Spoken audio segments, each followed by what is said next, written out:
नमस्कार दोस्तों, हम बात करने वाले हैं आज संविधान के भाग एक की। भाग एक में 1 से लेकर 4 तक का अनुच्छेद दिया गया हुआ है। तो पहला अनुच्छेद में आते हैं हम लोग।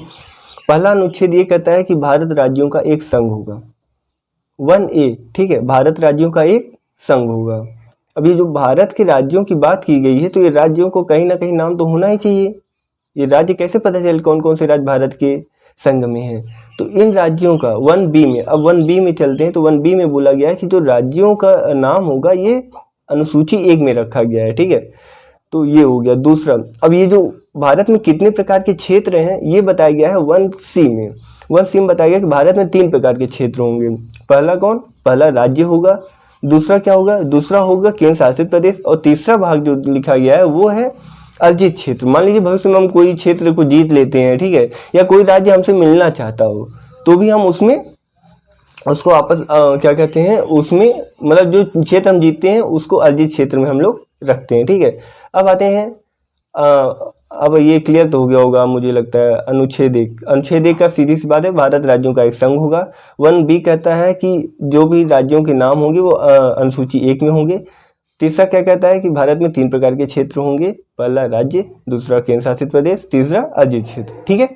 अब आते हैं अनुच्छेद 2 में। अनुच्छेद 2 क्या कहता है कि संसद, भारत का जो संसद है वो राष्ट्रपति को सूचना देकर, मतलब पूर्व सूचना देकर, पूर्व अनुमति लेकर भारत बाहर के किसी भी राज्य को अपने देश में मिला सकता है, ठीक है।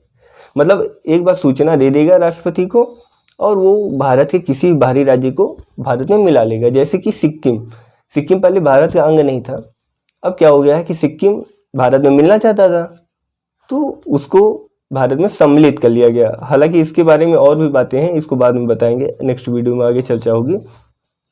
अब आते हैं अनुच्छेद 3 में।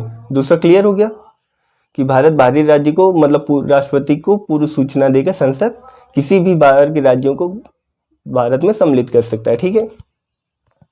अनुच्छेद 3 क्या कहता है? अनुच्छेद 3 कहता है कि भारत संसद जो है, भारत का जो संसद है, ये भारत के किसी भी राज्य के सीमा में और उसके नाम में परिवर्तन कर सकता है। मतलब कि जैसे कि एग्जाम्पल देखिए, उत्तर प्रदेश था तो उत्तर प्रदेश का कुछ भाग काटकर उत्तराखंड कर दिया गया। पहले मध्य प्रदेश था, मध्य प्रदेश का कुछ भाग काटकर छत्तीसगढ़ कर दिया गया। ऐसे बिहार का कुछ भाग काटकर झारखंड बना दिया गया, ठीक है। तो इस प्रकार भारत कभी भी, जो भारत का संसद है वो भारत के किसी भी क्षेत्र में विस्तार कर सकता है, कम कर सकता है और उसके नाम में परिवर्तन कर सकता है, ठीक है। अब आते हैं अनुच्छेद 4 में।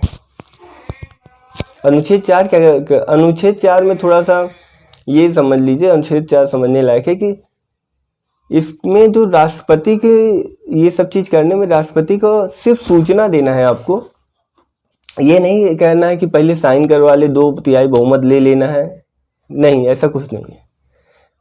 राष्ट्रपति को सूचना देकर आप भारत के राज्य, मतलब अनुच्छेद 2 और 3, मतलब भारत के बाहर के राज्यों को भारत में मिला सकते हैं, अथवा भारत के अंदर जो भी है राज्य उनके सीमा में परिवर्तन और उनके नाम में परिवर्तन आप कर सकते हैं, वो भी साधारण बहुमत से। मात्र इसके लिए आपको मतलब 50% ही बहुमत चाहिए। जैसे कि होता क्या है कि भारत में जैसे टोटल 50% सीट, मतलब जैसे कि 545 सीट है तो उसका 50% 200, मतलब 273 लोग भी अगर इसमें बोल देते हैं कि हाँ ठीक है आप परिवर्तन कर दीजिए या उस राज्य को मिला लीजिए, तो आप आसानी से मिला सकते हैं। इसके लिए राष्ट्रपति का जरूर नहीं कि पूर्व, मतलब से उनको सूचना देना, ये नहीं कि बाकायदे उसको साइन वाइन करवाना, नहीं। तो क्योंकि इसको अनुच्छेद 368 के बाहर रखा गया है, 2 और 3 को, ठीक है। और एक बात इसमें समझ लीजिए, जैसे ही बाहर के राज्यों को आप भारत में मिलाते हैं अथवा भारत के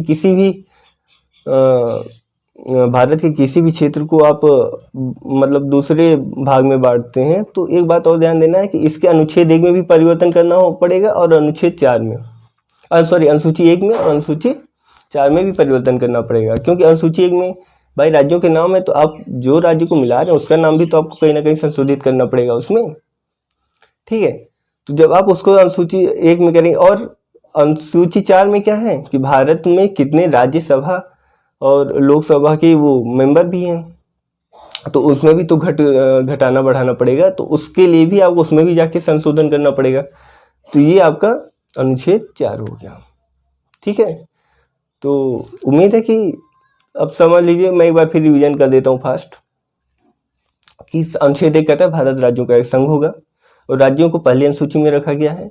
तीसरा कहता है कि भारत 1C कहता है कि भारत में 3 प्रकार के क्षेत्र होंगे, राज्य, केंद्र शासित प्रदेश और अर्जित क्षेत्र। अनुच्छेद 2 क्या कहता है, भारत की संसद जो किसी भी बाहरी राज्य को भारत में सम्मिलित कर सकता है। तीसरा कहता है कि भारत अपनी सीमा के अंदर के राज्यों में कभी भी परिवर्तन कर सकता है और उसके नाम में भी परिवर्तन कर सकता है। अनुच्छेद 4 क्या कहता है कि अनुच्छेद 2 और 3 अनुच्छेद 2 और 3 जो है ये धारा 368 के बाहर होंगे। ठीक है, मतलब इसमें साधारण बहुमत से ही ये प्रक्रिया पूरी हो सकती है। ठीक है, तो उम्मीद है हमको कि आपको ये वीडियो बहुत पसंद आया होगा। अगर आपको कोई क्वेश्चन और पूछना है इसमें से अनुच्छेद के भाग 1 से, तो आप मुझसे पूछ सकते हैं कमेंट बॉक्स में। ठीक है, मैं उसको ज़रूर बताऊंगा। ठीक है, और अब अगला भाग, ये तो भाग 1 हो गया। अब हम लोग बात करेंगे भाग 2 की। तो भाग 2 की बात करेंगे अगले वीडियो में। ठीक है, अगर आपको पसंद आता है तो हमारे चैनल को लाइक कर दीजिएगा और ज़्यादा से ज़्यादा शेयर करने का प्रयास कीजिएगा। ओके।